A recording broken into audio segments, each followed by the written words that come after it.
Dobar dan. Dobar dan. Ja sam Arsen. Ja sam Ljubica. Ljubica Jahoda. Mi plešemo u plesnom klubu Fontana za Solin. Inače smo višestruki državni prvaci u standardnim i latinoameričkim plesovima.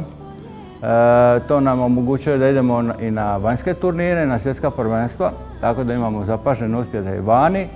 Pa smo u ovom momentu 33. u latinoameričkim plesovima i 71. u standardnim plesovima. Na svijetu. Da. I Osim što smo plesni partneri, mi smo i ljubavni partneri. Ja sam braća.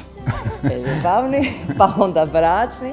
S obzirom da je ova emisija povodu Dana Valentinova, Dana zaljubljenosti, mi koristimo svaki trenutak uz naše puste obaveze da njegujemo na jedan način našu ljubav i to radimo kroz više godišnja i dnevna, svakodnevna treniranja. Ovom prilikom bi vam prezentirali ples u engleski valcer. Prije početka bilo kojeg plesa, ima ih jako puno, čak i ono što mi stari kažemo sentiš, znači sa nekim minimalnim pokretima, osnovan je stav muškarca i žene, da ne bi došlo do neželjenih gaženja toga. Sad ću vam to jednostavno pokazati. Znači muškarac stane, pozove damu, partnericu na ples i ona se približi i stane na pola njegovog tijela.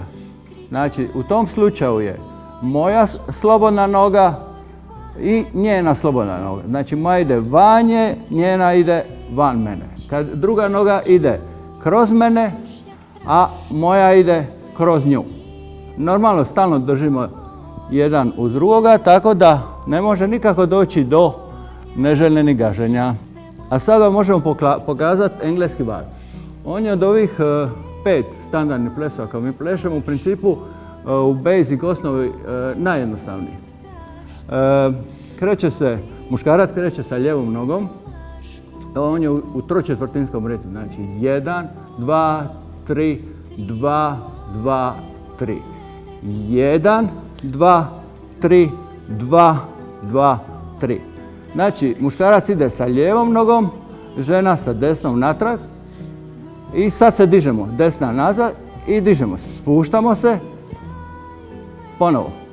1, 2, 3, 2, 2, 3. Nakon nekog vremena kad uspijemo recimo savladati to bez da imamo nekih problema, onda možemo ići u lagane rotacije. 1, 2, 3, 2, 2, 3. 1, 2, 3, 2, 2, 3. Як тобі сказати?